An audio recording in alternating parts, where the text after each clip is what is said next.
Assistant commissioner of income tax. I have seen many IRS officers, उनकी हालत देख के ना दया आती है। और आईआरएस की ट्रेनिंग का बेसिक मतलब है इनकम टैक्स एक्ट को ठीक से पी जाना। आईआरएस बन गया, बैकग्राउंड क्या है कि मैंने ग्रेजुएशन में फिलोसफी पढ़ी है। देखो आईएएस बनने के बाद आप में से कई लोग आईपीएस बनेंगे, जैसे एज्यूम करते हैं IPS. May be you get into IRS which is custom excise. IRS दो होते हैं ना, आईटी होता है, कस्टम एक्साइज वाला होता है। In custom excise, you also have some police powers when you are especially in the narcotics. तो क्या होता है कि आपको वहां जाने के बाद ना कोई कानून ठीक से पढ़ना पड़ता है। If you get into IRS, IT, आपको एक्सपर्ट बनना है। इनकम टैक्स एक्ट 1961 शायद है, तो उसका एक्सपर्ट बनना पड़ता है। एक्ट कितना है, लेकिन उससे केस लो मिला मिला कितना मोटा हो चुका है। और IRS की ट्रेनिंग का बेसिक मतलब है इनकम टैक्स एक्ट को ठीक से पी जाना है, नहीं तो लोग आपको पी जाएंगे बाद में। I have seen many IRS officers, उनकी हालत देख के ना दया आती है बाद में। आईआरएस बन गया, बैकग्राउंड क्या है कि मैंने ग्रेजुएशन में फिलोसफी पढ़ी है। Great, I know what Shankaracharya said, I know what Nagarjuna said, I know what J S Mill says, I know what John Rawls, Plato, Aristotle says, Socrates say, and I got into IRS, Indian Revenue Service. Training में मैंने पढ़ाई की नहीं, मैं मौज करता रहा। And the training academy had a moral responsibility to get me passed, so they managed everything, so I could pass the exam. अब मैं बिना पढ़े एग्जाम पास करके पहुंच गया और बन गया ACIT। कितना लंबा नाम है, assistant commissioner of income tax. पूरा ऐसे है, ये आपकी डेजिग्नेशन होती है। This is the first designation that you are given when you come into IRS। अब वहां हीरो बन के जा रहे हैं, बैठे तो आपके असिस्टेंट ने, who happens to be an income tax officer, ITO। ITO जगह का नाम नहीं होता है, मतलब ITO एक ऑफिसर का नाम भी होता है, ऑफिस का भी होता है। तो income tax office is ITO, income tax officer is a designation which is I mean subordinate to IRS officers. वो कह रहे सर 3-4 बहुत क्रिटिकल केसेस हैं, आप सुनने होंगे, आपने केस सुनना होता है। बोले हाँ सर, आप IRS से ट्रेनिंग करके आए ना? हाँ मैं ट्रेनिंग करके आया हूँ।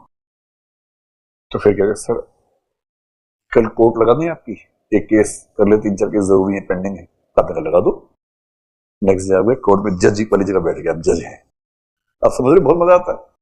आप IRS हैं, आप जज हैं, आप बैठ गए, अच्छे से गद्दे वाली सीट है, आपने उछल के देखा, बढ़िया पहिया घूम रहा है, आगे पीछे हो रहा है, आपने कहा बस very good seat, good chair. अब चाय लाओ, मिले चाय आई, अब आपने कहा हाजिर किया जाए। तो ITO ने कहा सर ये आपकी वो वाली अदालत नहीं है, ये इनकम टैक्स मैटर है। तो फिर 2 लोग आए, एक इधर से एक इधर से। तो पता लगा ये उस कंपनी का चार्टर्ड अकाउंटेंट है जिसने LLB भी किया हुआ है और 30 साल का एक्सपीरियंस इनकम टैक्स केसेस का इसको है। He has been doing income tax cases for last 30 years. इधर सरकार की तरफ से एक वकील आया है, वो भी 50-55 की उम्र में है, and he has also the experience of 30 years in income tax matters. अब दोनों बहस कर रहे हैं इस भाव से कि आप तो जानते ही हैं, हम बहस कर रहे हैं, आपको तो सब पता ही है। सर कहते हैं sir according to section 80G of the income tax act and the decision given by the supreme court in the matter of 1997 this was ascertained that. आप कह रहे हैं अच्छा आप कागज पे नोट कर रहे हैं कि भैया इनकम टैक्स एक्ट पढ़ना पड़ेगा। अब तो आप ह्यूरिस्टिक प्रोसेसिंग में चल रहे हैं, वो दनादन आर्गुमेंट दे रहे हैं सर इस सेक्शन में लिखे, उस सेक्शन, उनको याद है सारा, सर सेक्शन ये, क्लॉज ये, सब क्लॉज ये, judgement given by the CAT या जो भी कोई बॉडी, आईटेट बोलते हैं, income tax appellate tribunal, decision given by the ITAT in the year this, this was the name of the case, this was decided on the basis of this, my client should not be given the notice. आपको राहत मिली कि हो गया पूरा। आपने मन में सोचा काश मैं ऐसा बोल पाता, और मालिक आप हैं, आप जज हैं। फिर सरकारी वकील ने बोला कि सर ये बकवास कर रहे हैं, बेकार की बातें। इनकम टैक्स एक्ट का ये क्लॉज जो है ना, इसमें जो बात है वो अप्लाई होगी, यहाँ पर ये बात अप्लाई नहीं होगी। And if we see the cases this person is quoting are fake cases. See these 3 cases in the income tax act decided by the ITAT and by the supreme court it wrong. आप लोग ये भी अच्छा बोलता है, good, both are good. और दोनों ने बोला काफी देर तक, फिर दोनों मुंह ऐसे करके देखने के बाद बोलेंगे कुछ। फिर आपने अपनी ITO को बुलाया, आपने कहा मुझे ऐसे क्यों देख रहे हैं भाई? उसने कहा सर आप फैसला करेंगे ना? आपने उससे पूछा सच में करना पड़ेगा, कोई रास्ता है दूसरा? फिर उसने कहा सर आप 2 दिन की छुट्टी कर दीजिए, आप बोलिए कि next hearing will be done on next Monday. This is the best solution. आपने कहा आप दोनों की बातें सुनिए, you speak well, you have good knowledge, but your arguments are not so effective, you know.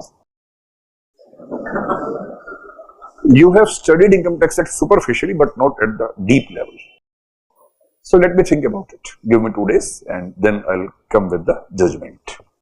So the matter is suspended and it will be heard again on Monday. This ये तारीख का नाम बोला, now you can go. आपको इतना ही आता था बोलना, और जैसी वो आपने अगरबत्ती जलाई भगवान कहाँ फंसा दिया यार मुझे, ये सब क्या क्या झंझट है। आईटीओ को बुलाया, बोले तू ही मालिक है, लिख जजमेंट लिख जल्दी से, तो ठीक से लिखियो। उसने कहा सर ये सब करने की जरूरत नहीं है, जो सीए होते हैं ना ये वो भी काम कर देंगे। अब एक काम करो, इस मैटर में ये दोनों सीए हैं, 10-15 सीए हमारे पास हैं, एक और सीए को बुलाते हैं, वो लिखेगा जजमेंट आपके लिए, नीचे आपका नाम, आप अंगूठा लगा देना बस, मतलब साइन कर देना आप बस साइन कर देना। फिर किसी सीए को बुलाया कि भाई साहब फंस गया, कुछ लिखो। सीए ने कहा सर ऐसे ऐसे लिखते हैं, लिखा बना जजमेंट। फिर कहा सीए साहब किसी को बताना मत बस, है ना। सीए कह रहा मैं क्यों बताऊंगा सर, बस हमारा मामला देख लेना थोड़ा सा, आप चिंता मत करो, देख लेंगे, बस आप लिखते रहो वैसे जजमेंट। ऐसी की तैसी हो जाती है, नहीं पढ़ेंगे तो ठीक से ट्रेनिंग में। दोनों वकील इस भाव से देखते हैं कि किसको भेज दिया आईआरएस बना के, ऐसे देखते हैं, आपस में बात करते हैं कि हम जिसके सामने बहस कर रहे थे उसे तो रत्ती भर नहीं आता है, और ये सुनेगा हमारी बात है, ये जजमेंट देगा। अगर आप ऐसे आईआरएस नहीं बनना चाहते हैं तो ठीक से पढ़ लीजिएगा। आईपीएस है, आईपीसी नहीं पता, सीआरपीसी ठीक से नहीं पढ़ी हुई है, खाली 8 सेक्शन याद किए, उससे काम चल रहा जीवन में। So what I want to say is we should have some basic information about the law of the country. Constitution तो आप पढ़ते ही हैं, तो जो मेन कुछ लीगल एक्ट्स हैं, कुछ मेन एक्ट्स हैं, maybe we should have those in the syllabus of GS, so that every civil servant or the aspirant has some legal aptitude or legal understanding about the system.